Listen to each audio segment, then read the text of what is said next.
이르면 오늘 밤 이명박 전 대통령의 구속 여부가 결정됩니다. 법원은 8만 쪽이 넘는 검찰의 수사 기록과 100쪽가량의 변호인단 의견서 등을 두루 살펴보며 영장 심사를 진행하고 있습니다. 구속영장이 발부될 경우 검찰은 전직 대통령이라는 특수성을 고려해서 수사를 맡았던 2명의 부장검사를 이 전 대통령 자택으로 보내 구치소 이동 등의 절차를 진행할 방침입니다. 수감 장소로는 박근혜 전 대통령이 있는 서울구치소가 아닌 송파구 문정동의 동부구치소가 유력합니다. 이명박 전 대통령의 구속 여부가 결정되면 국정원과 국방부, 경찰을 동원한 정치 공작 등의 의혹에 대해서도 조사가 이루어질 것으로 보입니다.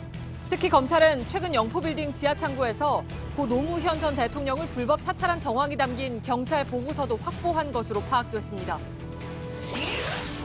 청와대가 대통령 4년 연임제를 도입하는 개헌안을 발표했습니다. 이번 개헌안에는 선거 연령을 18세로 낮추는 조항도 들어갔습니다. 오늘로 사흘간의 주요 내용 발표를 마친 청와대는 오는 26일 개헌안을 국회에 발의할 예정입니다.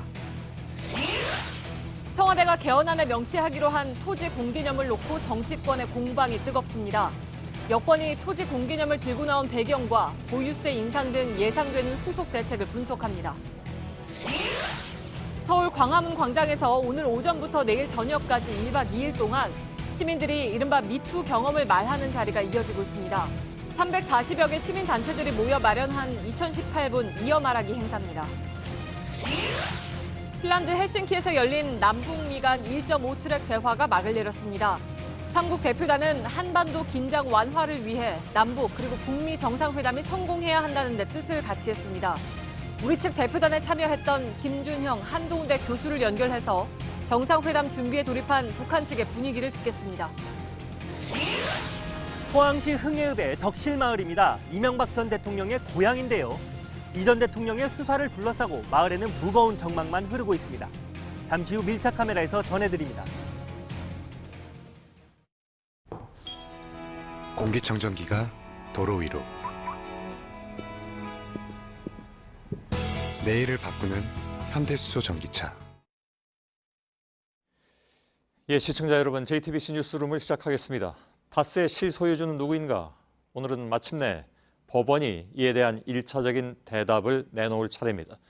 검찰의 구속영장에 작수된 이 전 대통령의 주요 혐의는 다스 자금 350억 원 횡령과 110억 원대의 뇌물 수수입니다. 모두 다스에서 파생된 혐의들이죠. 법원이 다스를 이 전 대통령의 것으로 인정하면 다른 혐의들도 인정이 되고 결국 영장이 발부될 것으로 보입니다. 지금 이 시각 서울중앙지법 박범석 영장전담 부장판사는 피의자 이명박 전 대통령의 구속 여부를 결정하기 위해서 검찰과 변호인단이 낸 자료를 검토하고 있습니다. 이제 몇 시간 후에는 또 한 명의 전직 대통령이 수인 번호를 단 수감자가 될지 여부가 결정됩니다. 먼저 법원 취재기자를 연결하겠습니다. 한민영 기자, 서류 심사가 시작되고 이제 시간이 꽤 흘렀습니다. 어느 정도 진행이 됐는지 알 수가 있을까요? 네, 서울중앙지법 박범석 영장전담 부장판사는 현재 검찰과 이명박 전 대통령의 변호인이 낸 서류들을 검토하고 있습니다.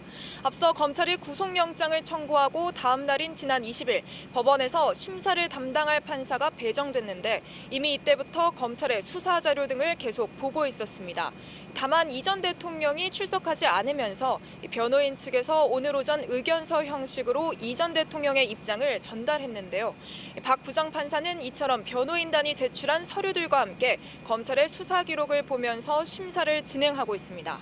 예. 자, 그러니까 수사 자료에 대한 검토는 이미 많이 진행이 됐다 이런 얘기인데 그렇다면 결과가 내일 새벽까지 안 가고 오늘 안에 나올 수도 있을 것 같습니다. 언제쯤으로 예상이 될까요? 일반적인 사건에선 피의자가 나오지 않은 상태에서 서류만으로 구속 여부를 결정하게 될 땐 보통 자정 전에 결론이 나왔습니다. 그런데 이렇게 빨리 결론이 나올 땐 혐의가 그렇게 많지 않거나 피의자 본인이 검찰 수사 내용에 대해 적극적으로 방어하지 않는 경우입니다. 다만 이명박 전 대통령의 경우엔 혐의만 18개 정도에 달하고 이 검찰이 낸 수사 기록만 8만 쪽이 넘는 것으로 파악됐습니다. 또 이 전 대통령 변호인단이 막판 재판에 제출한 100쪽가량의 의견서와 대법원 판례 등도 검토해야 하는데요.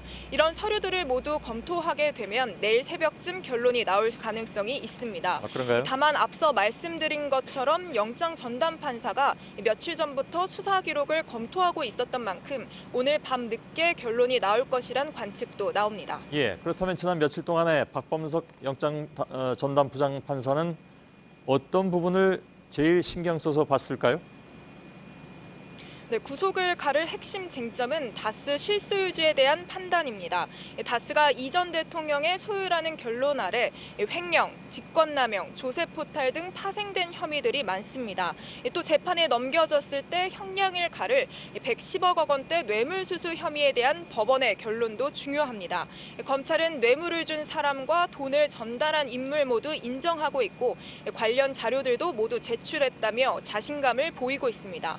다만 반면 이명박 전 대통령 측은 나는 모르는 일이다, 정치 보복이다 이렇게 주장하고 있습니다. 예, 한민영 기자가 법원에서 전해드렸습니다. 자, 지금 이 시간에 이명박 전 대통령은 서울 논현동 집에서 대기하고 있습니다. 법원이 구속영장을 발부하면 곧바로 구인 절차가 시작됩니다. 이 경우에 검찰은 이번 수사를 담당한 부장검사들을 자택으로 보내서 구치소로 데려갈 예정입니다. 영장 발부와 동시에 전직 대통령으로서의 경호와 예우도 없어집니다. 이지혜 기자입니다.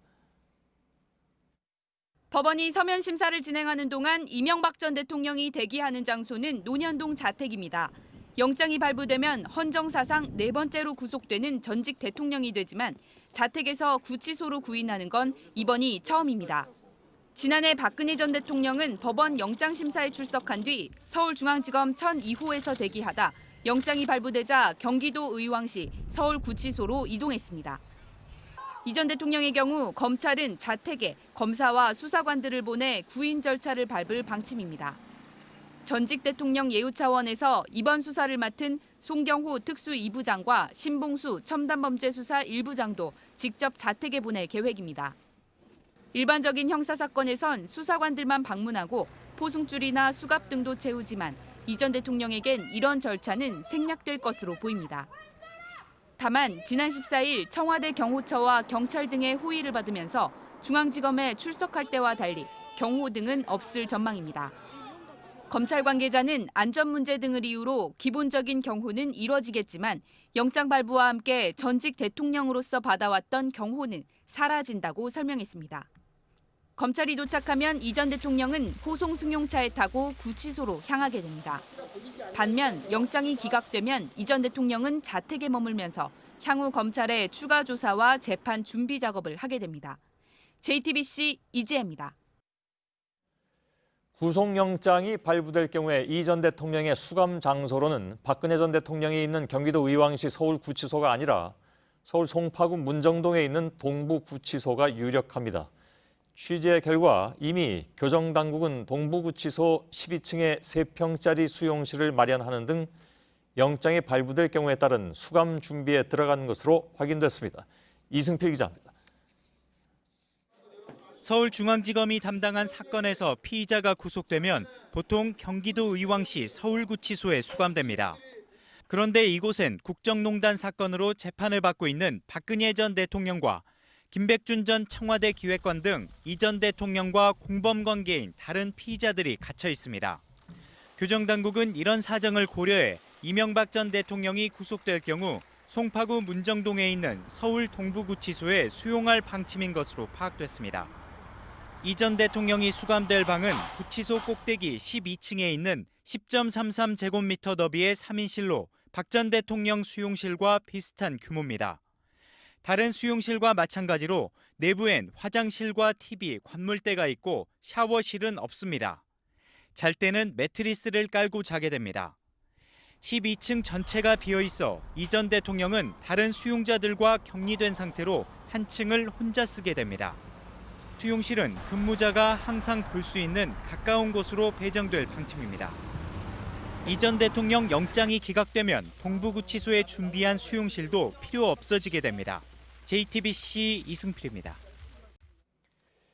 예, 이명박 전 대통령의 영장 실질 심사 방식을 놓고 어제 좀 어수선했죠. 변호인단은 이 전 대통령 없이 자신들만 참석해서 실질 심사를 하자고 했지만 이런 방법이 맞느냐를 놓고 혼선이 생겼습니다.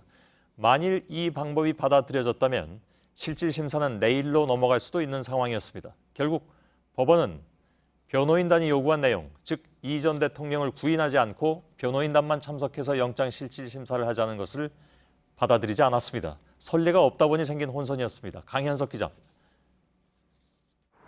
어제 오후부터 계속된 영장 심사 방식을 둘러싼 혼선은 오늘 오전이 돼서야 마무리됐습니다.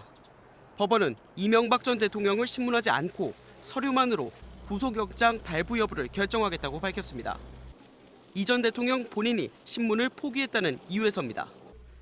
이번 혼란은 피의자인 이 전 대통령 없이 변호사만 법정에 출석해 심사를 진행할 수 있을지를 놓고 빚어졌습니다.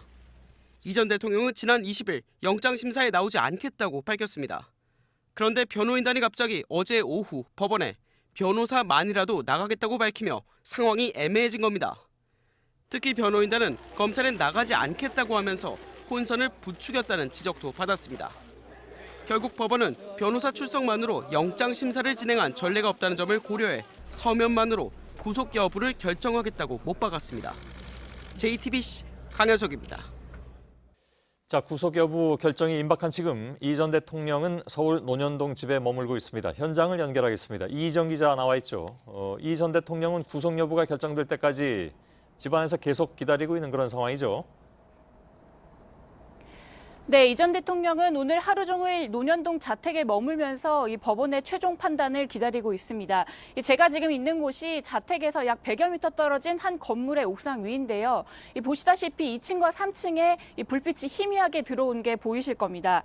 낮에도 하루 종일 모든 창문에 커튼이 쳐진 채로 인기척이 전혀 없었는데 저녁이 들면서 참모들이 왔다 갔다 하는 상황을 고려해서 불을 켠 것으로 보입니다. 집 밖에는 취재진들이 계속해서 몰려들면서 상황이 더욱 혼잡해지고 있습니다. 예. 자, 지금 그 MB 정부 출신 인사들이 많이 모여들었습니까?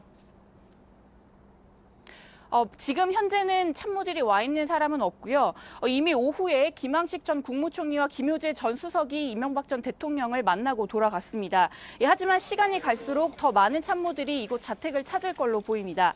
한 측근은 어떤 결정이 나든지 일단 모여서 듣기로 했다라고 말했습니다. 예. 자, 오늘 이제 만일에 구속이 돼서 이 전 대통령이 자택문을 나서게 되면 검찰 소환 일주일 만에 처음으로 나오는 상황입니다. 소환 때에 이어서 직접 입장을 밝힐 가능성도 있습니까? 네, 이 전 대통령은 지난 15일 검찰에 소환돼 조사를 받고 이 자택으로 돌아온 이후에는 이 자택에만 머물고 있습니다. 이 대중 앞에는 전혀 나서질 않는 건데요. 오늘도 구속이 되더라도 이 취재진 앞에 서는 가능성은 극히 낮아 보입니다.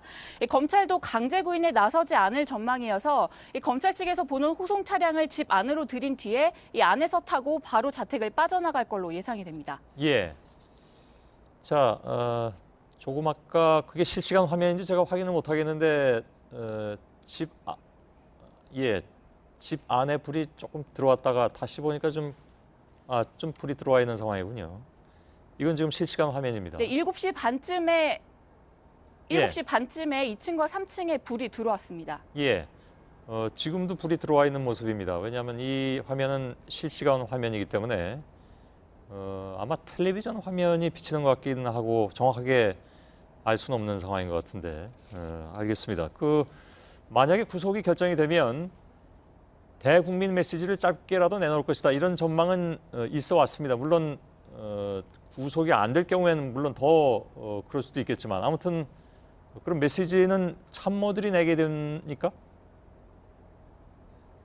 네, 아직 명확하게 정해진 바는 없습니다. 다만 참모들은 여전히 이 법원의 결정을 좀 지켜보자라면서 대외적으로 이 메시지는 좀 아끼고 있는 상황인데요. 하지만 일부 측근들은 이 구속 이후에 진영 논리 이런 것들에 대해서 좀 대책을 논의한 걸로 알려졌습니다. 이에 따라서 구속 쪽으로 결정이 나면 이른바 간접 성명서 형식으로 참모들이 이명박 전 대통령의 의중을 반영한 성명서를 낼 가능성도 있습니다.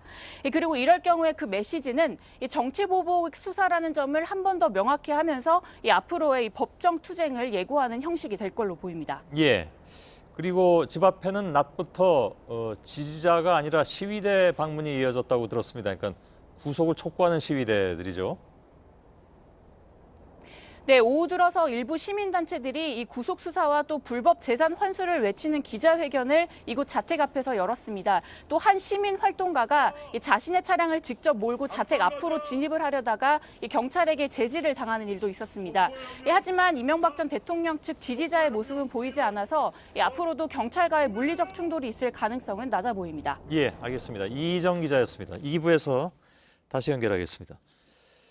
자, 이명박 전 대통령은 대선 전에 뛰어들면서부터 대통령으로서 퇴임할 때까지 청렴을 강조해 왔죠. 하지만 이런 말을 했던 순간들을 검찰의 영장 청구서 내용과 맞춰보니까 그 타이밍으로 놓고 볼 때도 좀 뭐랄까요, 극적이었다고 해야 될지 모르겠는데 아무튼 극심한 언행 불일치가 그때그때 드러났습니다. 법적인 문제를 거론하기에 앞서서 도덕적으로 무너져버린 결정적인 순간들인데 임소라 기자가 나와서 좀 정리를 해드리겠습니다. 검찰 수사 결과에 따르면 대통령으로서 청렴을 얘기하던 바로 그때도 이제 불법 행위가 벌어지고 있었다. 이런 것들이 곳곳에서 이렇게 보인다면서요? 네, 먼저 집권 4년 차였던 2011년으로 가보겠습니다. 이명박 전 대통령이 그해 9월 청와대 회의에서 우리는 돈 안 받는 선거로 탄생한 완벽한 정권이라면서 청렴을 강조했습니다. 예. 그리고 그로부터 석 달 전인 장차관 워크숍에서는 행동거지를 조심하라면서 한 말이 있습니다. 예. 부동산 투기 다 안 되겠다. 주소도 함부로 옮기면 안 되겠다. 외국 여행 갈 때도 말이지 아무리 친구지만 친구 돈 얻어가 그냥 같이 놀러 다니도 안 되겠다. 예. 바로 이때도 이제 이른바 부정 불법 행위를 하고 있었다라는 것이 이제 검찰의 수사 기록에는 그렇게 나와 있다는 거잖아요. 네, 바로 그때 2011년 6월에요. 예. 이 전 대통령이 개인 참모도 아닌 청와대 행정관을 불러서 이런 지시를 내립니다. 아들 이시영이 다스에서 받는 연봉을 올려줘라. 그래서 이 지시에 따라 이 씨의 연봉은 5천만 원에서 8,800만 원으로 한 번에 뛰었던 걸로 나타나고 있습니다. 예. 정말로 다스와 무관했다면 불가능한 일이었겠죠. 예. 좀 더 거슬러 올라가서 2007년 그때가 이제 대선 언저리인데 선거 전후에서 자신과 관련된 의혹을 강하게 부인할 때입니다. 뭐 그 관련 화면은 그동안에 이제 많이 나오긴 했죠. 그때도 지금 검찰 수사에 따르면 뇌물을 받은 걸로 나오고 있지 않습니까? 네, 2008년 1월, 그러니까 당선 한 달여가 지난 시점이었는데요.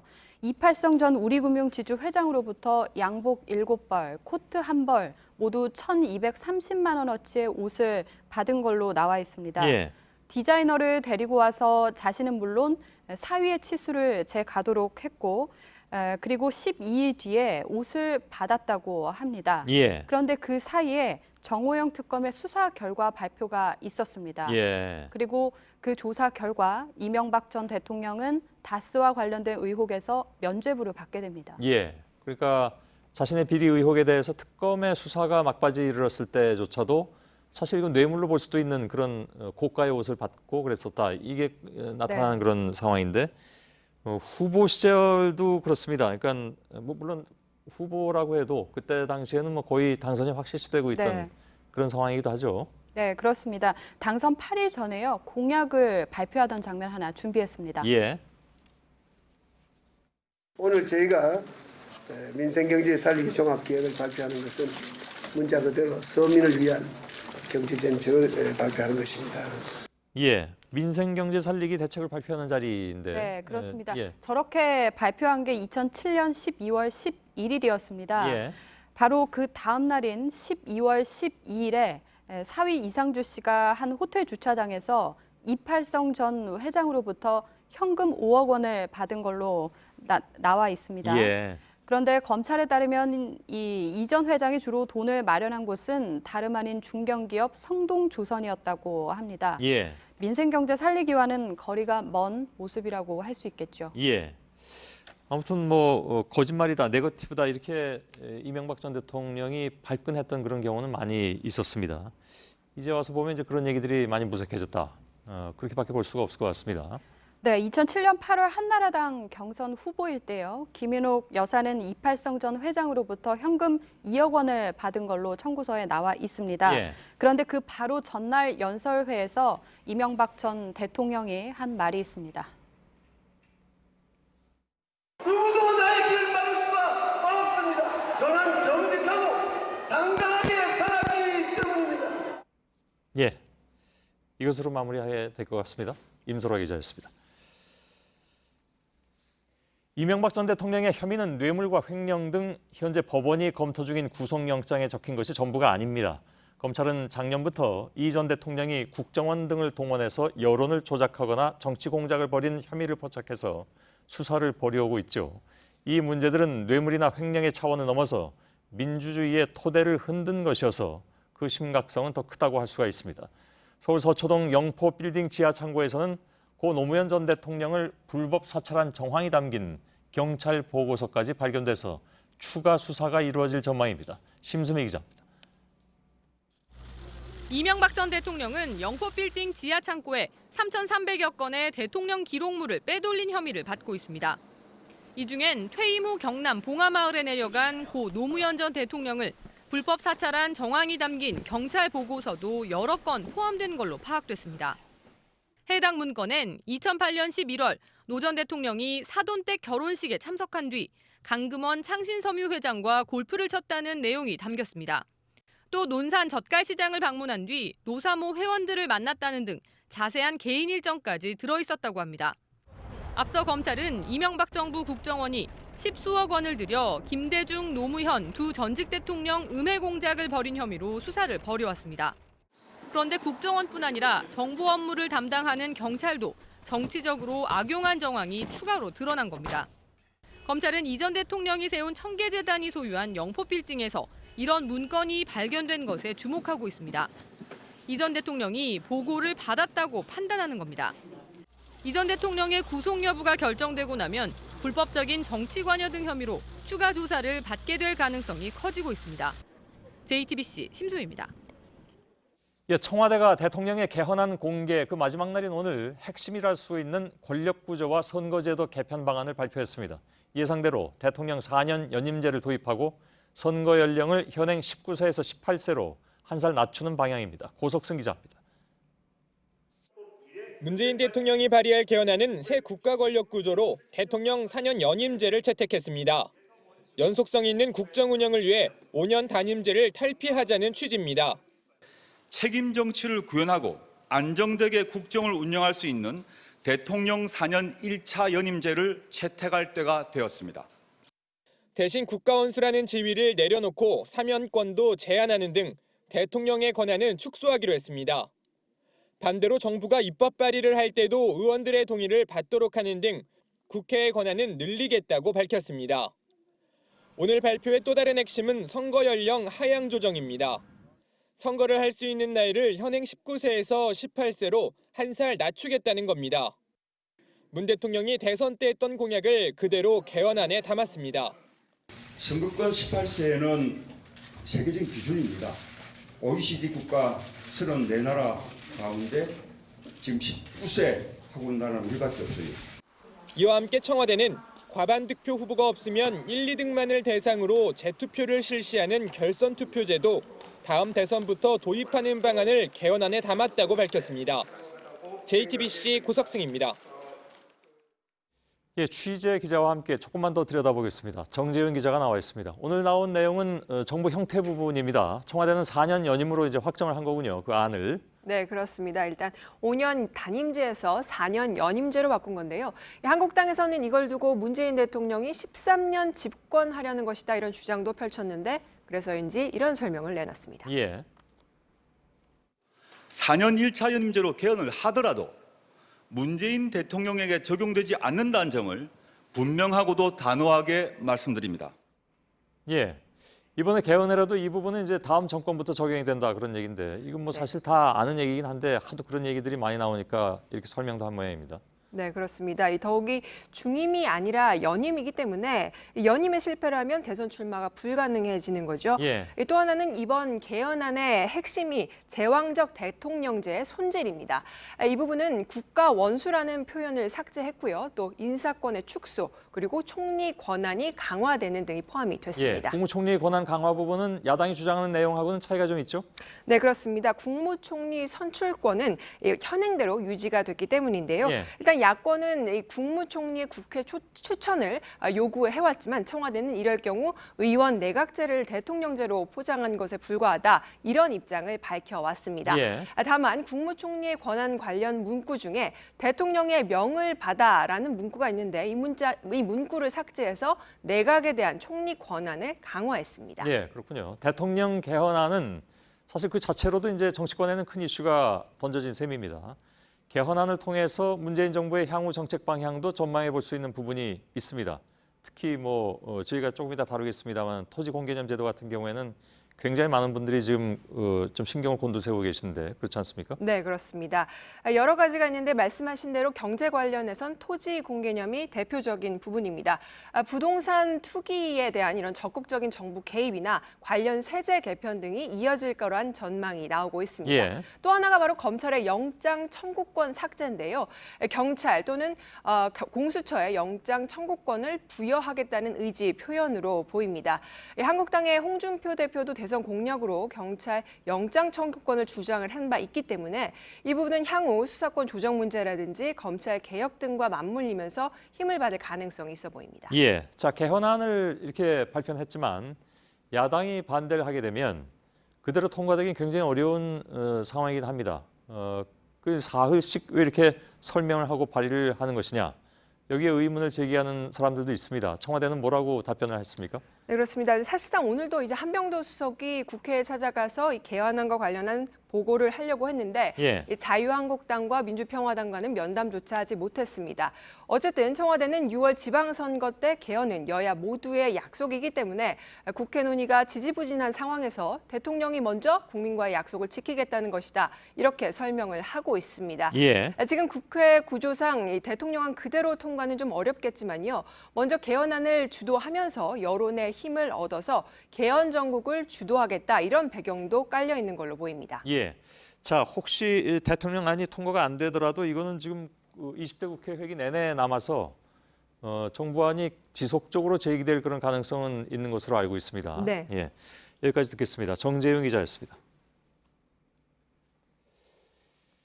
자, 토지의 공공성과 합리적 사용을 위해서 필요한 경우에 한해서 특별한 제한을 하거나 의무를 부과할 수 있다. 이것이 어제 청와대가 개헌안에 넣기로 한 조항이죠.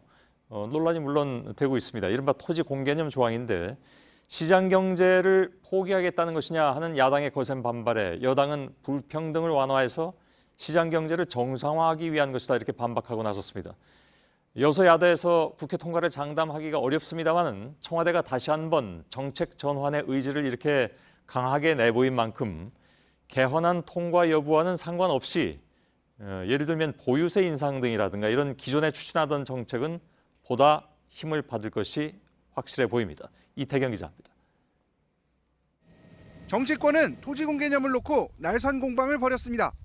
갈수록 악화되는 우리 사회의 불평등과 양극화를 해소하기 위한 것입니다. 소름 돋는 사회주류의 변혁을 꿈꾸는 좌파들의 야욕이 드러났으며 토지 공개념이 화두로 떠오른 건 전체 국민 중 상위 1%의 부동산 부자가 토지의 46%를 보유할 정도로 부의 편중이 심각하기 때문입니다. 특히 개인과 법인으로 나눠보면 법인 중에서 상위 1%, 다시 말해 대기업으로의 부동산 쏠림 현상이 뚜렷합니다.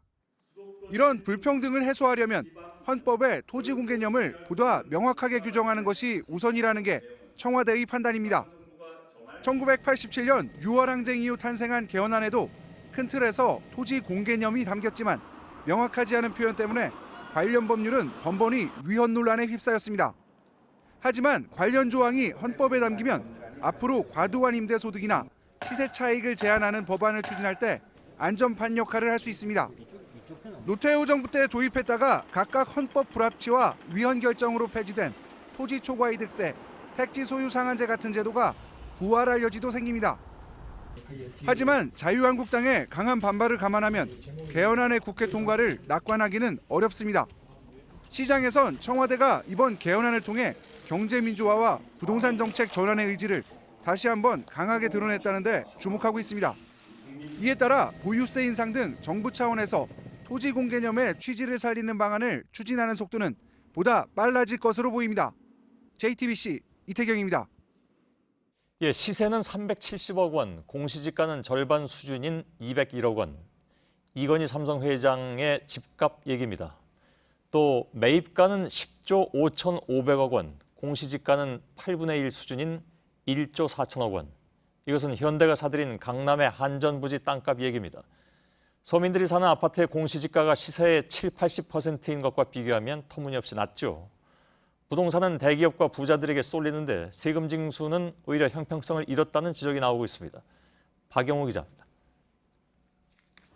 서울 강남역 인근의 삼성전자 서초 사옥입니다. 지하철과 가깝고 큰 도로변에 있어 강남에서도 대표적인 금싸라기 땅으로 꼽히는 곳입니다.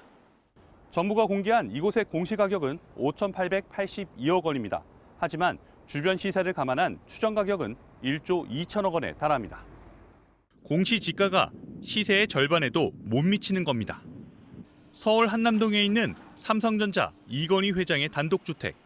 공시가격은 201억 원인 반면 시세는 370억 원에 달해 역시 시세 반영률은 54% 수준입니다. 현대차그룹이 2014년 10조 5,500억 원에 산 강남구 삼성동 옛 한전부지의 공시지가는 당시 1조 4천억 원으로 매입가의 약 8분의 1에 불과했습니다. 공시가격이 시세보다 낮으면 그만큼 세금은 덜 내게 됩니다. 반면 중산층과 서민들이 사는 아파트의 시세 반영률은 이보다 훨씬 높습니다. 서울 중랑구의 이 아파트의 경우 공시가격은 1억 9천만 원, 시세 반영률이 70%에 달합니다.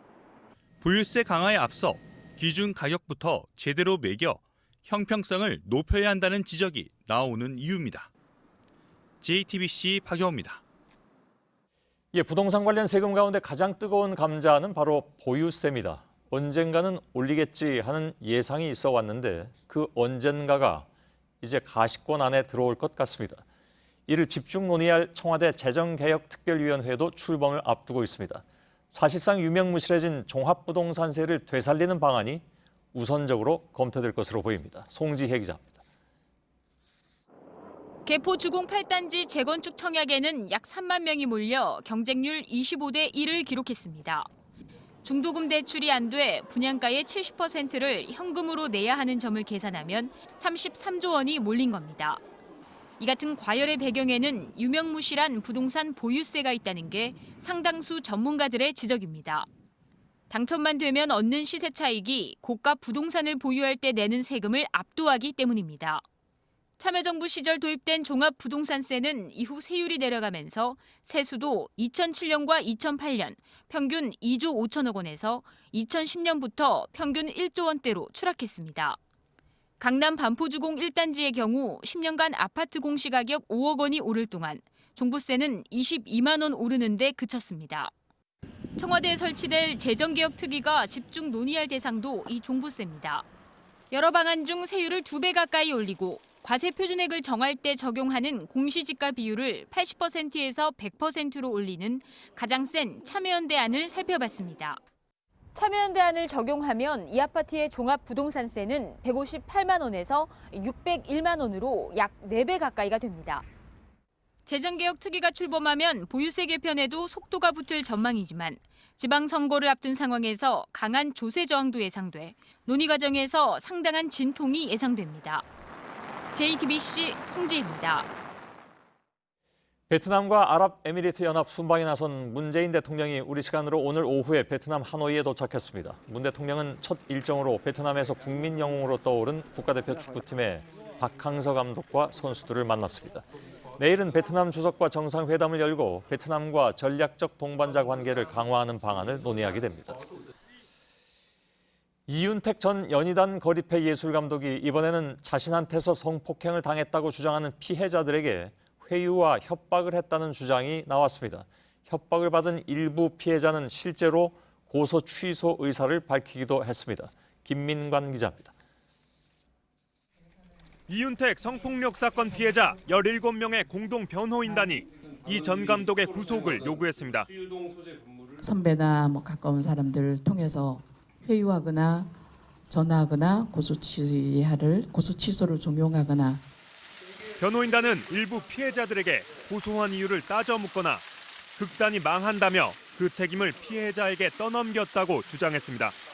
이런 과정에서 고소를 취소하겠다는 의사를 밝힌 단원도 생겨났다고도 했습니다.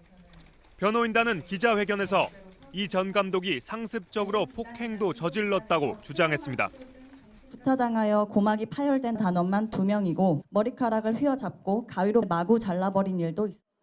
경찰은 어제 상습 강제추행 등의 혐의로 이 전 감독에 대해 구속영장을 신청했고 구속 여부는 내일 영장 실질 심사를 거쳐 결정됩니다. JTBC 김민관입니다. 가해자가 유명인이 아닐 경우에 미투 고백은 알려지지 않고 묻히는 경우가 많습니다. 일상 속에서 성폭력에 노출돼 있지만 호소할 곳조차 마땅치 않았던 것이 현실입니다. 서울 청계광장에서는 시민들이 모여서 오늘 오전부터 내일까지 2018분 약 34시간 동안 미투 말하기를 이어가고 있습니다. 오선민 기자입니다. 손에서 손으로 검은 매듭이 이어집니다. 미투 운동에 대한 지지와 연대를 의미합니다. 앞으로 2018분을 함께할 타이머도 움직이기 시작합니다. 2018년에 우리 사회에서 성차별과 성폭력을 끝내자는 의미입니다. 20대 삼촌도, 고등학생 사촌들도, 아버지 직장 동료도 나는 기억하고 있다. 오래전 일이지만 기억은 또렷했습니다. 성폭력과 공포는 일상 곳곳에 있었고 피하는 건 쉽지 않았습니다. 이게 피해다라고 말하기도 애매하게끔 정말 숨쉬듯이 일어나는 일. 인종차별과 성차별을 동시에 겪는 이주 여성들 목소리는 떨렸습니다. 남편의 신원 보증 없으면 체류 연장조차 하기 어렵고 폭력 피해를 입고도 참고 사는 경우가 많습니다. 발언 때에 나서지 못한 시민들은 하고 싶은 말을 적어 25m 길이 대자보 광장을 꾸몄습니다. 1박 2일에 걸친 이어 말하기 행사가 끝나면 내일 저녁 7시부터 촛불 문화제가 이어집니다. JTBC 오선민입니다. 자, 핀란드 헬싱키에서 1박 2일 동안 열린 남북한과 미국 간 대화가 어제 끝났습니다. 정부 관계자와 민간 학자 또 전직 관료들 간 사이의 대화였는데 북한에서는 최강일 외무성 북미국장 대행이 참석했습니다. 남북 또 북미 정상회담이 발표된 이후에 남북미 관계자가 함께 만난 것은 처음이어서 여러 가지로 관심이 모아졌습니다. 이 회의에서 최강일 북한 외무성 북미국장을 만나고 온 김준형 한동대 국제지역학과 교수를 잠깐만 좀 연결하겠습니다. 김 교수님 나와 계시죠? 네, 안녕하십니까? 예, 북한과의 대화에서 지금 가장 먼저 꼭 중요하다 해서 전해드리고 주시고 싶은 얘기가 어떤 게 있을까요? 먼저 밝혀드릴 건 트랙2고요. 말씀하신 것처럼. 예. 이게 이제 딱 타이밍이 맞았던 거지. 정상회담 이후에 결정된 건 아닙니다. 예. 그리고 이제 채텀하우스 룰이라서 내용은 말할 수 있지만 누가 말을 했냐는 말을 할 수가 없고요. 일단 알겠습니다. 그건. 네, 예. 가장 핵심은 일단 정상회담이 성공적으로 이루어져야 된다는 데서 한미 그리고 북 다 동의했습니다. 예. 중요한 내용이군요. 아무래도. 근데 네. 미국이 확실한 비핵화를 미리 좀 약속을 받아야 된다 이런 입장을 그동안에 수차례에 걸쳐서 이제 얘기해 오긴 했습니다. 조금 이제 입장 변화가 있다 없다 얘기가 되긴 했습니다만은 비핵화와 관련해서 북한 측 입장이 전해진 부분이 있습니까? 비핵화는 우리 쪽에서 계속 주장을 했고요. 그거 없이는 성공할 수 없다는 부분을 우리가 계속 얘기를 했고, 예. 북한 측에서는 이것은 이제 아주 높은 수뇌부에서 결정된 일이다. 과거에는 자기들 손에서 이루어졌지만 이제는 수뇌부로 올라간 사실이다. 그렇게 하는 것 제가 두 가지로 해석해서 볼 수 있을 것 같아요. 하나는 아직까지 위에서 결정한 것이 완전히 준비가 되거나 확실한 입장으로 정리되지 않았다는 부분이고요. 예. 하나는 이제는 그 아주 세세한 것보다는 위의 결심에 따라서 달라질 수 있다는 어떤 그런 해석이 가능할 것 같습니다. 예. 한 가지만 더 질문 드리겠습니다. 이미 그 대북 특사한테 김정은 노동당 위원장이 비핵화 관련된 상당히 진전된 입장을 전한 것으로는 지금 알려져 있는데 그렇다면 북한이 이렇게 나온다는 것은 미국 측에 뭔가 반대급부를 요구하는 부분도 있을 것 같은데 혹시 그런 얘기는 뭐 조금이라도 비치지 않았습니까? 아까 말씀드린 것처럼 아직 그런 입장은 아닌 것 같은데요. 좀 특이한 것은 예. 미국과 남북 정상회담은 확실한 좀 신뢰를 갖고 있었는데 예. 북미 회담 관해서는 약간 반신반의하는 분위기였습니다. 다시 말해서 우리한테 대한 상당 신뢰를 보였는데 예. 미국에 대해서는 아직까지는 과연 이루어질 수 있을까 하는 정도를 읽을 수 있었던 것 같습니다. 예. 아마도 그것이 이제 북미 정상회담을 앞둔 실무회담 정도에 들어가면 보다 좀 정확한 판단이 나올 수 있을 것 같습니다. 북쪽에서도. 알겠습니다. 네, 맞습니다. 예, 잘 들었습니다. 한동대 김준현 교수였습니다.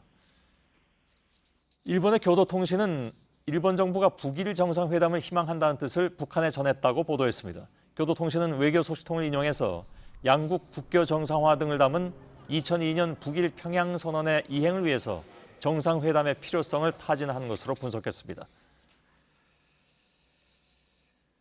삼성물산과 제일모직 합병 때 찬성표를 던진 삼성물산 이사진이 오늘 열린 주주총회에서 다시 선임됐습니다. 주주총장에선 당시 합병으로 손해를 봤다는 일반 주주들의 항의의 목소리도 빗발쳤습니다. 당시 삼성 측의 손을 들어주면서 합병 성사에 결정적인 역할을 했던 국민연금이 이번에는 재선임에 반대하고 나섰지만 별 힘을 쓰지 못했습니다. 구희령 기자입니다. 이사 선임의 건을 상정하겠습니다. 삼성물산은 오늘 최치훈 이사회 의장과 이영호 사장, 이현수, 윤창영 교수를 이사로 다시 선임했습니다. 2015년 삼성물산 가치를 제일모직의 약 3분의 1로 합병하는 데 찬성했던 이사들입니다. 국민연금이 재선임에 반대했지만 안건은 쉽게 통과됐습니다. 주식수의 4분의 1만 찬성하면 되는데 삼성 측 주식만 해도 약 40%여섭니다. 삼성물산 지분 구조는 합병 후 확 바뀌었습니다. 이재용 부회장은 합병 전엔 주식이 전혀 없었는데 지금은 최대 주주입니다. 제일모직 주식을 많이 갖고 있었기 때문입니다. 반면 합병 전 최대 주주였던 국민연금은 영향력이 크게 줄었습니다. 오늘 주총 현장에서 일반 주주들도 합병 당시 임원진은 모두 물러나야 한다고 목소리를 높였지만 아무 소용이 없었습니다. JTBC 구희령입니다. 한 30대 여성에게 갑자기 낯선 남성들의 전화가 계속 걸려왔습니다. 만나자, 어디냐 이런 내용입니다. 이 여성의 개인정보가 조건 만남 사이트 같은 곳에 유출됐던 겁니다. 개인정보를 유출한 건 한 대형 항공사 예약 담당 직원이었습니다. 이상엽 기자입니다. 지난해 4월 밤새 낯선 남자들에게서 전화가 걸려왔습니다. 전화를 받자마자 당연한 듯 민망한 질문이 쏟아졌습니다. 지금 어디냐고, 어디서 볼 수 있냐고. 전화를 받지 않자 문자와 카톡이 이어졌습니다. 30대 여성 김모 씨 이름과 전화번호, 얼굴 사진 등이 조건 만남 사이트에 유출된 겁니다. 전화를 건 남성들은 김 씨의 집 주소까지 알고 있었습니다. 술 한 잔 먼저 할래요? 그러면서 뭐 어디 근처에서 보자고 이렇게 얘기를 하는데 그게 집이랑 멀지 않은 곳이었어요. 신상을 등록한 적 없는 결혼정보 회사에서 상담 일정을 묻는 연락도 왔습니다. 불쾌한 전화와 문자가 몇 달 동안 이어지자 김 씨는 경찰에 수사를 의뢰했습니다. 개인정보가 유출된 곳은 아시아나 항공 예약부서였습니다. 항공권 예약 담당 직원 송모 씨가 김 씨 개인정보를 조건 만남 사이트 등에 유출한 겁니다. 경찰 조사에서 송 씨는 항공권을 예약하는 과정에서 고객 김 씨와 말다툼 이후 홧김에 정보를 유출했다고 진술했습니다. 송 씨는 개인정보보호법 위반 혐의로 벌금형을 받았고 회사 내부 징계를 받은 뒤 자진 퇴사했습니다. 아시아나 항공사 측은 개인의 일탈 행위를 전부 확인하고 통제할 수 없다며 피해 여성에게 보상하려고 했지만 합의하지 못했다고 해명했습니다. JTBC 이상엽입니다.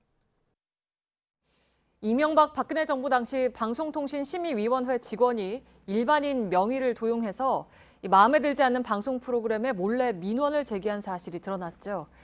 이른바 셀프 민원입니다. 그런데 이 직원은 지난해 국회 국정감사 당시 관련 질문에 이 셀프 민원은 처음 듣는다고 답했던 것으로 확인됐습니다.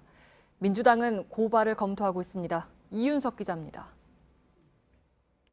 지난해 국회 국정감사에서 방송통신심의위원회 김모 전 방송심의 기획팀장은 이른바 셀프 민원에 대한 질문을 받습니다. 민간인을 통해서 민원을 넣고 그거에 따라서 방심위가 제재를 하고 그런 내용들은 김 팀장님은 잘 모르시나요? 민원이 없어도 심의를 할 수가 있습니다. 그렇기 때문에 저도 셀프 민원이라는 표현을 엊그제 뉴스에서 처음 들었고요. 하지만 거짓말이었습니다. 방심위 조사 결과 김 전 팀장은 2011년부터 지난해까지 일반인의 명의를 도용해 모두 46건의 민원을 제기한 것으로 확인됐습니다. 당시 국정감사에선 국정원과 청와대의 개입 의혹도 논란이 됐습니다. 2014년에 작성된 청와대 내부 문건이 공개됐는데 국정원으로부터 제보가 올 경우 편법으로 사람을 동원해 글을 쓰기도 했다고 방심위 측이 청와대에 보고한 내용이 들어 있었습니다. 김 전 팀장은 애매모호한 답변만 반복했습니다. 부위원장님께서 청와대에서 만나셨는지는 모르겠는데 저는 청와대 인근 식당에서 그 행정관하고 둘이 식사를 했습니다. 김성수 의원은 당시 믿을 만한 제보를 받아 질문을 했지만 모른다는 말만 반복했다며 윗선의 개입이 있었을 것이라고 주장했습니다. 민주당은 김 전 팀장을 위증 혐의로 고발할지 검토 중입니다. JTBC 이윤석입니다. 페이스북 개인정보 유출과 관련해서 최고 경영자인 저커버그가 직접 사과했습니다. 그런데 책임 떠넘기기 논란으로 번졌습니다. 온라인에선 페이스북 지우기 운동에 이어 페이스북 규제 운동도 시작됐습니다. 이한주 기자입니다. 저커버그가 5천만 명의 개인정보 유출 파문 사태 나흘 만에 정말 죄송하다. 우리도 실수한 것이 있었다며 사과했습니다. We have a basic responsibility to protect people's data, and if we can't do that, then we don't deserve to have the opportunity to serve people. 그러면서 저커버그는 데이터 업체가 신뢰를 저버렸다고 강조했습니다. 개인정보를 수집한 정보업체 케임브리지 애널리티카와 앱 개발자가 계약을 위반했다며 책임을 돌린 모습입니다. 페이스북에 대한 규제 필요성에 대해서는 부정적 인식을 드러냈습니다. 미국과 영국, EU 의회 등의 출석 요구를 모두 받아들이겠다면서도 온라인상 광고 규제 법령이 우선돼야 한다고 주장한 겁니다. 저커버그가 제대로 된 사과보다는 변명에 치중했다는 비판이 잇따랐습니다. 블룸버그 통신은 페이스북이 내부 시스템 문제를 인식하지 못하고 외부의 개발자 문제 해결에 집중했다고 지적했습니다. 온라인상에서는 페이스북 삭제 운동과 함께 페이스북 규제 운동까지 번지고 있습니다. JTBC 이한주입니다. 네, 유럽과 북미 지역이 한파와 폭설에 시달리고 있습니다. 3월 하순의 모습이라고 믿기 어려운 정도입니다. 동쪽에서 온 야수로 불리는 극지방의 한기가 물러갈 기미를 보이지 않고 있습니다. 박상욱 기자입니다. 미국 워싱턴과 뉴욕 타임스퀘어가 눈에 갇혔습니다. 철도 장비가 얼지 않도록 철로에 불을 붙이는 작업도 진행됐습니다. 미국 동부 지역 주요 공항에서만 항공기 약 3,000편이 결항됐습니다. 북동부 지역을 강타한 겨울 폭풍 노리스터 때문입니다. We just checked in at the terminal over there and we could not get our flight until Friday. 백악관과 연방기관의 업무도 사실상 마비됐습니다. 유럽에선 주초부터 20cm의 폭설과 영하 5도 안팎의 추운 날씨가 이어졌습니다. 파리의 에펠탑은 계단과 통로가 얼어붙어 한때 출입이 통제되기도 했습니다. 북극 기온이 예년보다 크게 오르면서 극지방의 찬 공기가 제트 기류를 뚫고 대륙을 덮친 겁니다. 이른바 동쪽에서 온 야수가 물러갈 기미를 보이지 않고 있습니다. 이런가 하면 미국 서부엔 태평양에서 만들어진 거대한 수증기를 뜻하는 대기의 강 현상으로 대형 폭풍우가 접근하고 있습니다. 특히 지난해 역사상 최악의 산불 피해를 입은 몬테시토 지역 등의 영향이 집중될 것으로 보여 주민 수만 명의 대피령이 내려졌습니다. JTBC 박상욱입니다. 네, 술을 마시면 금세 얼굴이 붉어지는 사람들이 꽤 많습니다. 건강에 나쁜 건지 아닌지 의견이 분분했는데 역시 좋지 않은 것 같습니다. 이런 사람들이 술을 계속 마시면 심장이 붓는다는 사실을 국내 연구진이 발견했습니다. 윤영탁 기자입니다. 27살 김인경 씨는 술자리가 있을 때마다 고민입니다. 한 잔 정도 마셨을 때는 얼굴만 빨개지는데 나중에는 진짜 전신이 빨개지고 엄청 심장도 빨리 뛰고. 주변에선 다들 겪는 일이라며 대수롭지 않게 이야기하지만 김 씨는 불안했습니다. 점점 증상이 심해지니까 이게 문제가 있겠구나 싶었어요. 삼성서울병원 송윤미, 이상철 교수팀의 연구 결과는 김 씨의 걱정이 괜한 게 아니란 걸 보여줍니다. 800여 명을 대상으로 조사한 결과 약 40%가 술을 마시면 얼굴이 붉어진다고 답했습니다. 이런 사람이 일주일에 소주 반병 정도를 꾸준히 마신 뒤 심장 초음파 검사를 냈더니 좌심방의 크기가 평균 7%가량 커졌습니다. 음주량이 많을수록 크기는 더 커졌습니다. 알코올이 몸에 들어가면 아세트알데하이드란 독성 물질로 변합니다. 얼굴이 붉어지는 사람들은 이 물질을 다시 분해해 몸 밖으로 배출하는 능력이 떨어집니다. 독성 물질이 쌓이며 심장 구조도 변형되는 것으로 보입니다. 심장이 부으면 기능이 떨어져 심부전증을 유발하고 부정맥의 원인이 되기도 합니다. 물론 얼굴이 멀쩡하다고 술이 심장에 해를 끼치지 않는 것은 절대 아니라고 연구팀은 강조했습니다. JTBC 윤영탁입니다. 경기 부천의 한 아파트에서 50대 입주민이 자신의 요구대로 현수막을 만들지 않았다며 여성 관리소장을 폭행했습니다.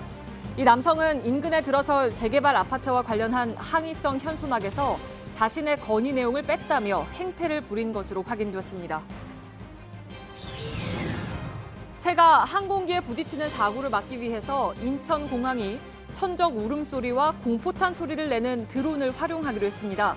5월까지 시범 운영되는 조류 퇴치용 드론은 적외선 카메라가 달려있어 사람이 접근하기 어려운 지역에 숨어있는 새떼를 찾아 쫓는 역할을 하게 됩니다. 미국 연방준비제도가 석 달 만에 기준금리를 0.25%포인트 또 올렸습니다. 이에 따라 미국의 기준금리는 1.75% 수준까지 올라 국내 기준금리인 1.5%보다 높아졌습니다. 한국과 미국의 기준금리가 역전된 건 10여 년 만입니다.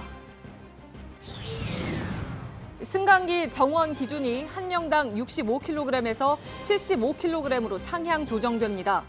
행정안전부는 내일부터 이 같은 승강기 안전검사 기준을 개정 발령한다고 밝혔습니다. 이번 조치에 따라서 16인승 승강기 정원은 14인승으로 줄어들지만 이용자 한 명당 탑승 공간은 15% 정도 늘어납니다.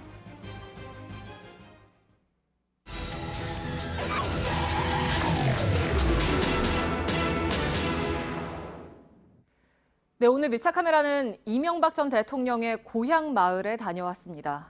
팽팽한 긴장감 속에 있습니다. 기념관과 고향 집을 찾아오는 발길은 뚝 끊겼고 주민들은 복잡한 심경을 드러냈습니다. 손광균 기자입니다. 도로 한쪽에 이명박 전 대통령의 고향인 덕실마을 이정표가 나타나기 시작합니다. 마을까지 5km를 가는 동안 10번 이상 등장합니다. 마을 입구에 있는 이 초가집이 이명박 전 대통령의 고향집입니다. 원래부터 이 모습이었던 게 아니라 당선 이후에 새롭게 복원을 한 건데요. 여기서 생가가 아닌 고향집이라고 표현하는 이유가 있습니다. 이 전 대통령은 일본 오사카에서 태어났기 때문인데요. 이 집도 원래 여기에 있었던 게 아니라 100m 정도 떨어진 곳에 자리하고 있었습니다. 이 전 대통령이 실제 이 마을에 살았던 건 5살 때부터 3, 4년 정도지만 관련 시설물은 곳곳에서 찾을 수 있습니다. 경주 이씨 관련 유적에는 이 전 대통령과 형 이상득 씨의 이력을 소개했고 이 전 대통령의 일화들로 길 한쪽을 장식했습니다. 시설 대부분은 운영을 중단했습니다. 고향집터에 있던 가게 안쪽은 불이 꺼진 채 기념품만 쌓여 있습니다. 이 마을에서 가장 눈에 띄는 건 이 2층짜리 건물입니다. 바깥에는 마을 이름을 따서 덕실관이라고 해놨는데요. 안으로 들어가면 이렇게 이명박 대통령 기념관이라고 안내를 해놨습니다. 이 안쪽으로는 더는 들어가 볼 수가 없는데요. 지난해 11월 발생한 지진으로 임시 휴업에 들어갔기 때문입니다. 이 마을을 중심으로 현재까지 이 전 대통령 기념사업에 들어간 금액은 70억 원이 넘습니다. 경북도청, 포항시 등으로부터 세금이 투입된 것은 물론이고 매년 들어가는 인건비도 만만치 않습니다.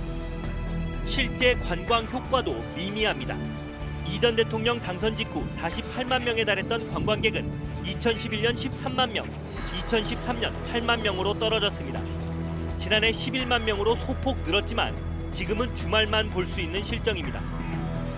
특히 뇌물수수 등 이 전 대통령에 대한 각종 의혹이 불거지면서 기념관 용도를 바꿔야 한다는 주장도 나옵니다. 지금 요거는 손님이 많이 줄어들었나? 그리고 요즘 MB 일로 사회가 좀 시끄럽다 보니까 덕실마을 주민은 이 전 대통령과 관련해 말을 아끼는 모습입니다. 그런 것은 우리가 여기 뭐 앉아가 아니죠. 이런 사람이. 구속 여부에 대해서도 반응은 엇갈립니다. 구속 될 것 같으세요? 그런 잡으러 한거 하이는요. 자수성하죠. 대통령 낫다고 너무 최근에 싫은 소리도 그렇게 잘하죠. 하도 못해 학생들 오다가다 병부담 나면 끓여주고 커피 한 잔이라도. 구속영장 실질심사 파행과 재개 소식이 잇따라 전해지면서 마을은 다시 긴 침묵에 잠겼습니다. 이 전 대통령의 구속 여부는 앞으로 몇 시간 안에 결정됩니다. 수사를 지켜보는 마을 주민들의 착잡함도 더욱 깊어질 전망입니다. 밀착 카메라 손광균입니다.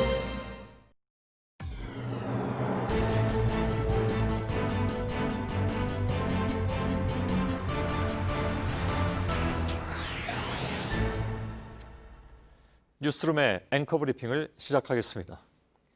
레드가 들어가는 것에 대해서 혹시 기자의 조심스러운 질문에 윤상 음악감독은 웃었습니다. 평양에 가서 공연하는 걸그룹의 이름은 레드벨벳. 공교롭게도 그들의 인기곡 역시 빨간 맛이었으니 사회주의 국가인 북한에서 빨강으로 공연해도 괜찮겠느냐는 질문이었습니다. 하긴 우리에겐 빨간색만 봐도 두려웠던 이념의 기운이 분명히 존재합니다. 빨강은 갈라진 이념이 상징하는 핏빛의 두려움. 분단과 전쟁 이후에도 그 선명한 색깔은 레드 콤플렉스라는 이름으로 서로 다른 생각들을 옥죄곤 했으니까요. 그러나 지금의 세상에서도 빨강은 정말 그러할까? 분홍은 대개 남자아이의 색으로, 파랑은 여자아이의 색으로 간주된다. 잘못 들으신 게 아닙니다. 1897년도 뉴욕타임즈의 기사입니다. 남자아이는 분홍, 여자아이는 파랑이라니. 당시 분홍은 지금과는 달리 빨간 피를 연상시키는 남성적인 색으로 인식돼서 남성이 즐겨 입는 색이었다고 합니다. 문화학자 개빈 에번스의 책 컬러 인문학에 따르면 중세시대의 노랑은 예수를 배반한 유다의 망토색으로 그려질 정도로 비겁함을 상징했지만 중국 왕조시대의 노란색은 황제의 권위를 나타냈고 초록색 또한 평화의 의미로 널리 쓰이지만 셰익스피어는 그의 작품에서 초록을 질투의 색으로 표현했습니다. 색깔에 의미를 부여하고 이념을 덧씌우는 것은 누구도 아닌 사람의 마음이라는 이야기가 되겠죠. 자, 그렇다면 이건 어떨까요? 겉은 오렌지색이면서 속은 빨간 자몽헌법. 아주 벌겋다. 청와대 개헌안에 대해서 야당은 그렇게 논평했습니다. 물론 지방분권, 토지공개념, 4년 연임제 등 쟁점이 되는 사안에 대한 의견 제시는 당연합니다. 그러나 자신과 다른 생각이 등장하면 습관적으로 덧씌우는 빨간빛의 단어들.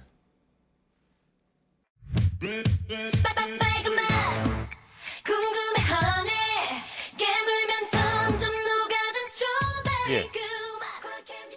90년대 이후에 출생한 걸그룹 노래에 담긴 빨강은 여름을 상징하는 상큼함이 담겨 있었습니다.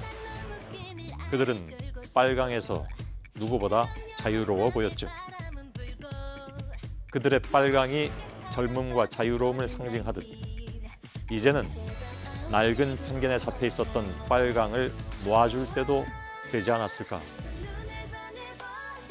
오늘의 앵커 브리핑이었습니다.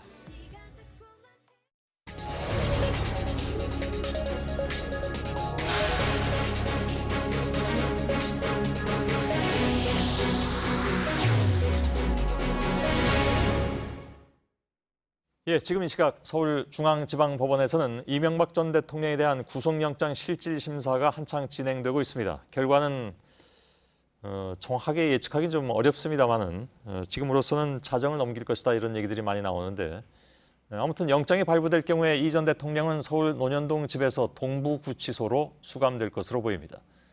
법원 취재 기자를 연결해서 지금 상황을 좀 점검을 해드리겠습니다. 자, 한민영 기자, 결과가 나오려면 글쎄 이게 지금 예측하기 좀 어렵죠?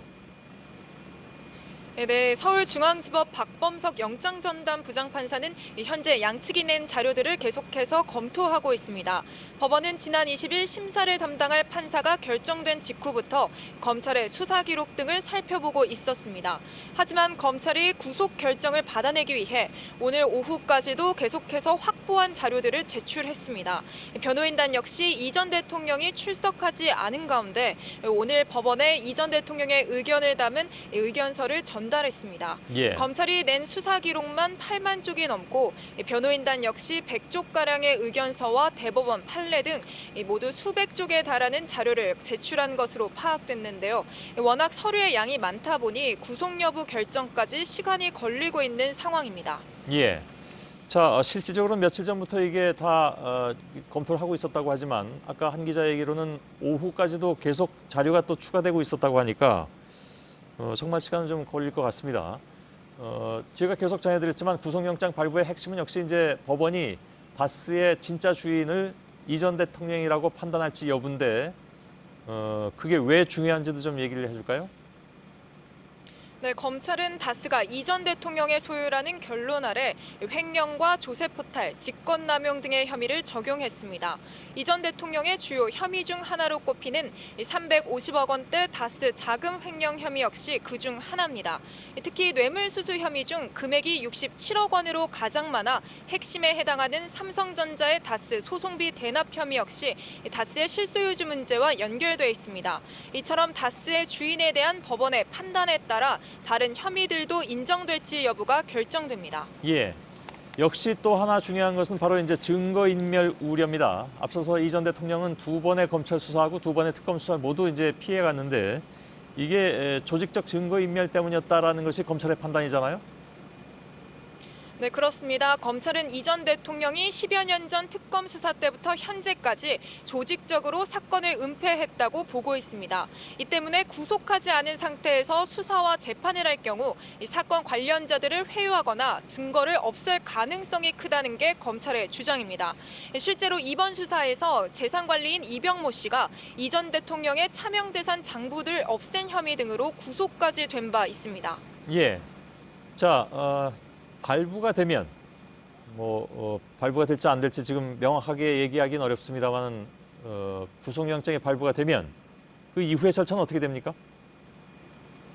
네, 현재 수사팀과 검찰 수뇌부 모두 이 청사에 남아 법원의 결정을 기다리고 있습니다. 법원이 만약 구속영장을 발부하면 검찰은 법원에서 구속영장 원본을 받아온 뒤 논현동 자택으로 이동하게 됩니다. 일반적인 사건의 경우 수사관들만 가지만 이번엔 송경호 특수 2부장 검사와 신봉수 청담번제 1수사 부장검사 등 간부들이 직접 자택을 찾을 예정입니다. 검찰 관계자들과 호송용 승용차가 도착하면 이 전 대통령은 이 차에 탑승한 뒤 구치소로 이동합니다. 수감 장소로는 서울 송파구 문정동에 있는 서울 동부구치소가 유력합니다. 예, 지금 실시간으로 이명박 전 대통령의 집의 외관도 바로 중계를 해드렸는데 창문에 불이 들어와 있는 그런 모습을 볼 수가 있었습니다. 저희들이 구속영장이 발부가 되면 이 시간 이후에 언제가 되든 바로 특보 체제로 들어가서 상황을 생방송으로 전해드릴 예정입니다. 한민영 기자였습니다. 자, 들으신 대로 이 전 대통령에 대한 구속 여부는 아직 결정이 나지 않고 있는데 그럼 이 결정을 기다리고 있는 이 전 대통령이 있는 곳 논현동 집 앞으로 연결하겠습니다. 이서준 기자가 지금 나가 있습니다. 자, 이서준 기자, 지금 뒤에는 아마 취재진일 것으로 보입니다만은 혹시 친이계 인사들도 좀 왔다거나 좀 그동안의 상황의 변화가 좀 있습니까? 어떻습니까? 예, 8시를 전후해서 이재호 전 장관, 맹영규 전 장관 등 도착을 했고 권성동 법사위원장과 장제원 의원 등 자유한국당 현직 의원들도 집 안으로 들어갔습니다. 조금 전에도 대거 이 전 대통령의 측근들로 보이는 인사들이 안으로 들어갔습니다. 예. 자, 지금 실시간으로 이명박 전 대통령의 집을 비춰드리고 있는데 지난번에 연결했을 때와는 달리 불이 모두 환하게 켜 있는 그런 상황입니다. 아마 측근들 많이 오고 그래서 그렇게 되는 것 같은데 그 뒤에 있는 사람들은 다 지금 취재진들이죠? 네, 그렇습니다. 지난 14일 검찰 출석 때와 마찬가지로 이 자태가 골목길의 앞과 뒤를 아예 통제를 했습니다. 이곳 안으로는 이곳에 거주하는 주민들과 취재진들만 들어올 수가 있는데요. 지금 보시는 것처럼 이 벽돌 맞은편에서는 100명이 넘는 취재진이 이 전 대통령의 구속 여부와 그에 따른 이 전 대통령 측의 입장을 기다리고 있습니다. 예. 낮부터 집안은 좀 조용했다고 했지만 집 바깥은 굉장히 좀 부산스러웠을 것 같습니다. 네, 그렇습니다. 이 전 대통령의 구속과 그리고 이제 재산 환수를 촉구하는 시위대가 곳곳에서 시위를 벌였기 때문인데요. 지금 현재도 곳곳에서 1인 시위대가 구속을 촉구하는 목소리를 내고 있고 현수막도 내걸고 있습니다. 일부에서도 전해드린 것처럼 한 시위자는 차에 이명박 구속이라는 편말을 붙이고서는 이 통제된 이곳 안으로 들어오려고 하다가 경찰의 제지를 받기도 했습니다. 예. 자, 입장 발표가 어떤 형식으로 있을 것 같습니까? 혹은 아예 없을 것 같습니까? 현재까지 이 전 대통령 측은 입장을 밝히게 되면은 기자들에게 공지를 하겠다 이 정도로만 공식 대응을 하고 있기는 합니다. 하지만 참모진들 사이에서는 오늘 오전부터 이 짧게라도 대국민 메시지를 남겨야 한다라는 얘기가 나왔다고 합니다. 다만 영장이 발부될 경우에도 전두환 전 대통령이 체포되기 전 골목길 성명을 한 것처럼 이 전 대통령이 직접 나와서 자신의 입장을 밝힐 가능성은 낮다는 게 측근들이 전하는 말입니다. 예, 그런가요? 자, 앞서 검찰 취재 기자가 만약에 영장이 발부된다면 검찰 간부까지 이례적으로 함께 가서 그러니까 부장검사급들이 간다고 들었습니다. 호송차로 이 전 대통령을 태워서 나오게 된다. 이렇게 알려졌는데 호송차가 그곳에 논현동에 도착하면 그 다음 절차는 어떻게 진행이 되는 겁니까? 예, 물론 구속으로 결정이 된다는 전제 아래 그렇죠. 호송차가 이곳에 도착할 경우 가장 관심이 끄는 지점은 이 전 대통령 측에서 차가 들어갈 수 있는 대문을 열어줄지 여부입니다. 만약 이 전 대통령 측에서 차가 들어갈 수 있는 이 대문을 열어준다면은 검찰 측의 차량이 안으로 들어가서 이 전 대통령을 태우고 데리고 나오게 될 것입니다. 그렇다면 이 전 대통령 측은 취재진 앞에 모습을 드러내지 않을 텐데요. 하지만 이 전 대통령 측에서 이 대문을 열어주지 않는다면 검찰 관계자들이 작은 문으로 들어가서 이 전 대통령을 데리고 나올 테고 이 전 대통령은 밖에서 호송차에 오르게 될 겁니다. 현재로서는 가능성이 낮은 부분이긴 하지만 만약 아예 문을 열어주지 않는다면 검찰 입장에서는 강제 집행도 가능합니다. 예, 그런 상황까지 가지는 않겠죠. 자, 그 집안의 상황은 혹시 뭐 취재된 거는 있습니까? 예, 계속해서 보여드린 대로 환하게 불이 켜져 있고 커튼 안쪽에서 사람들이 움직이는 그림자들도 보이고 있는 상황이긴 합니다. 하지만 그 수많은 측근들이 이 집 안으로 들어가면서 취재진들이 질문을 던졌을 때 어떤 말도 하지 않았습니다. 그렇기 때문에 안쪽에서 어떤 상황인지는 전해지진 않습니다. 예, 알겠습니다. 이명박 전 대통령의 논현동 집 앞에서 이서준 기자가 전해드렸습니다.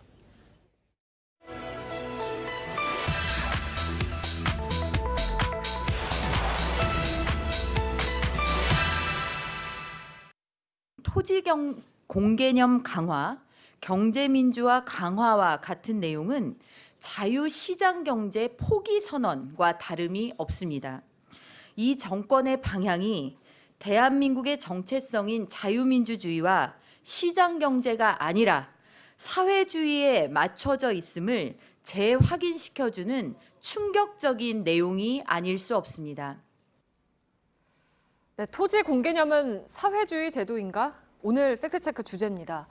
이건 토지 공개념을 다룬 오늘자 언론 보도 내용들입니다. 토지 공개념 제도가 있는 나라는 잠비아뿐이다. 헌법에 도입하면 사회주의 국가가 된다. 토지 공개념이 헌법에 들어간 사례는 전 세계적으로 한 군데도 없다. 온라인 공간에서도 이런 글들이 많습니다. 오대영 기자, 청와대가 헌법에서 어떤 부분을 바꾼다고 한 거죠?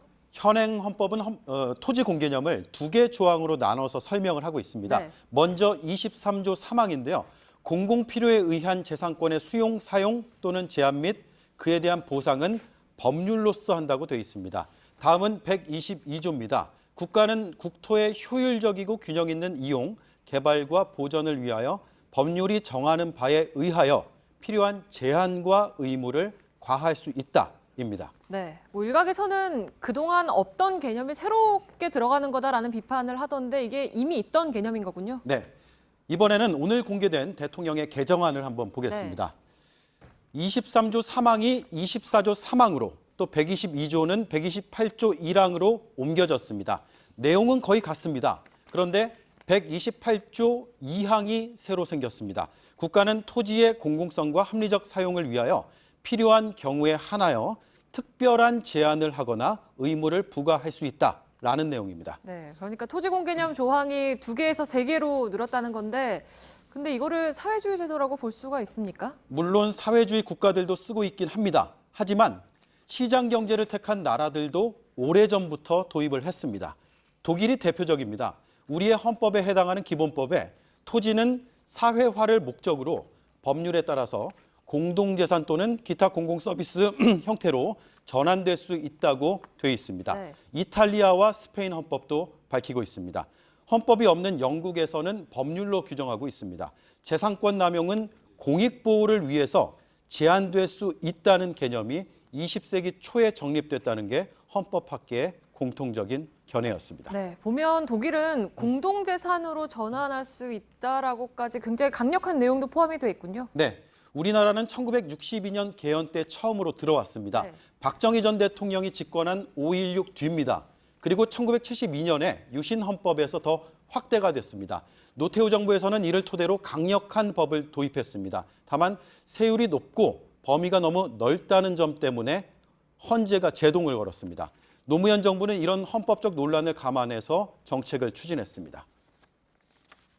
토지 재산권이 다른 재산권보다도 공공성이 강하다. 그렇기 때문에 다른 재산권에는 가하지 않는 어떤 제약이라든지 그런 걸 가할 수가 있고 헌법재판소에서 그거는 토지 공개념의 명분 근거가 약하다거나 불명확하다거나 그렇게 한 적은 한 번도 없습니다.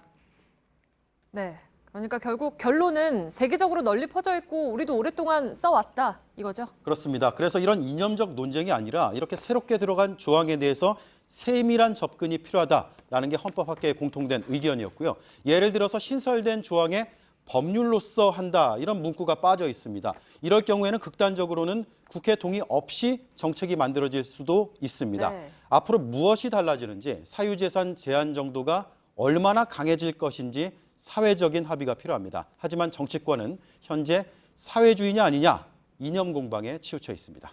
네, 팩트체크 오대영 기자였습니다.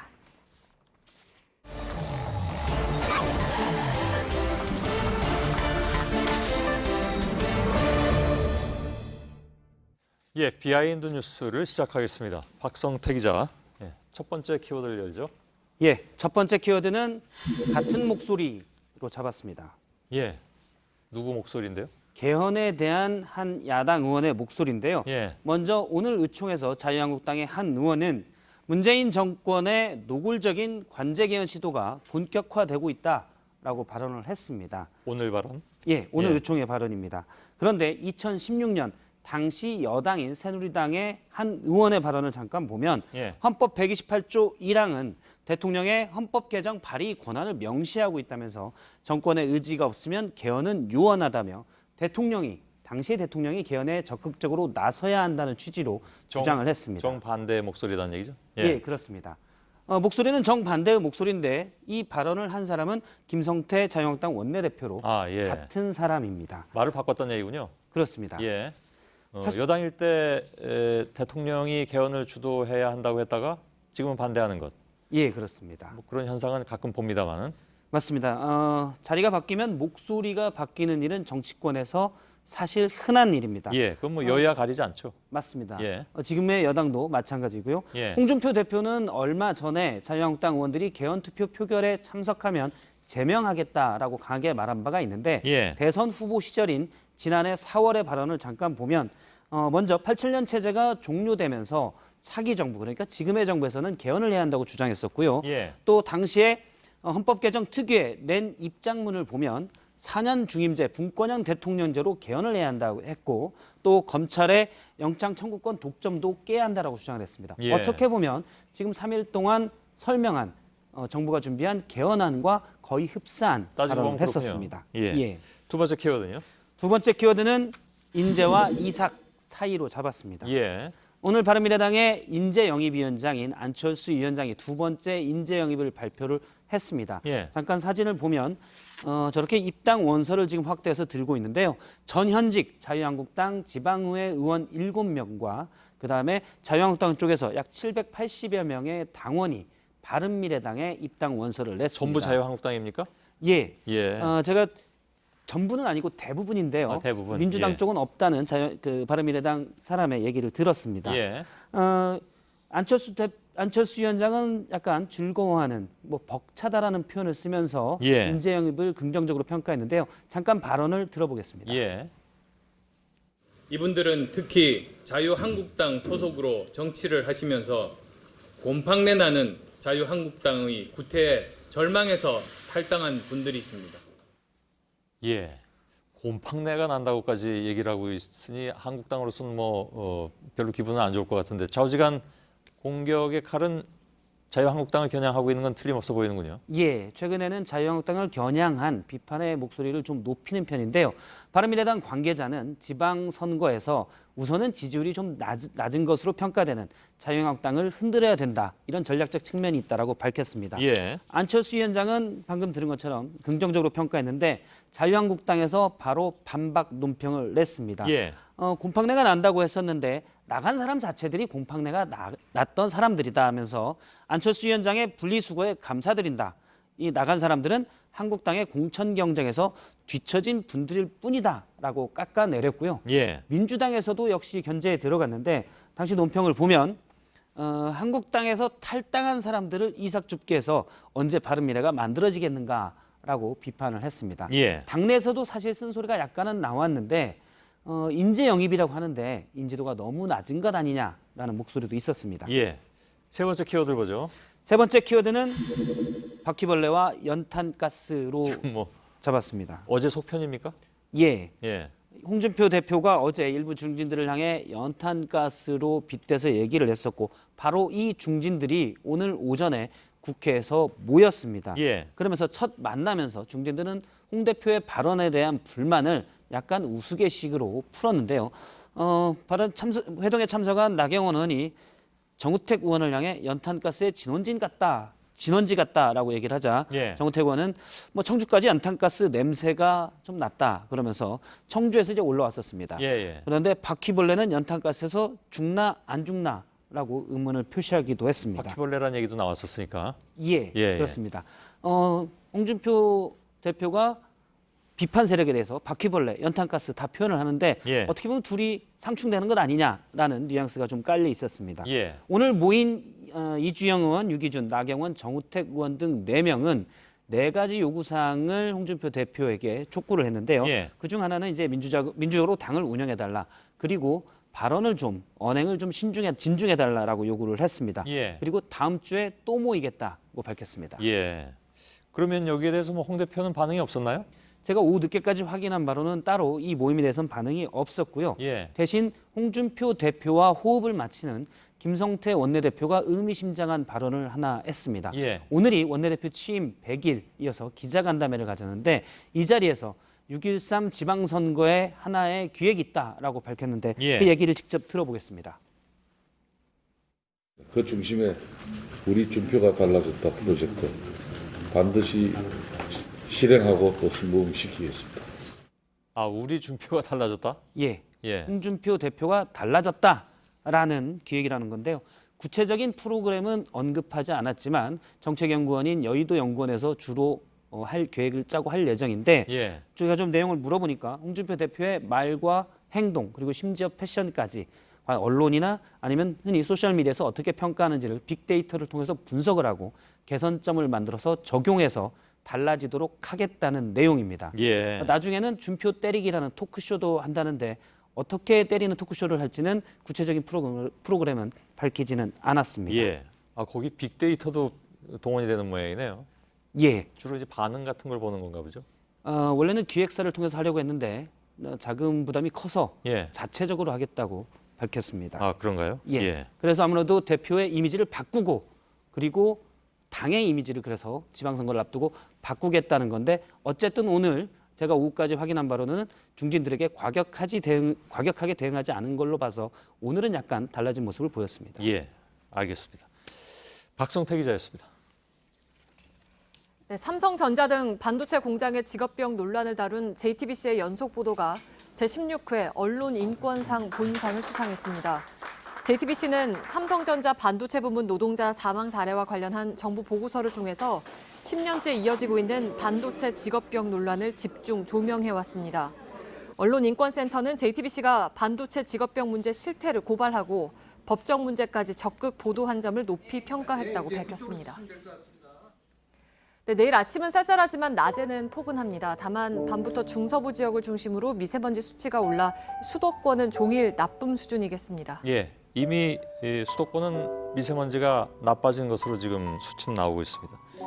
저희들은 내일도 최선을 다하겠습니다. 그리고 아까 말씀드린 대로 이명박 전 대통령의 구속영장이 만일에 발부가 되면 바로 특보로 전해드리도록 하겠습니다. 여러분 고맙습니다.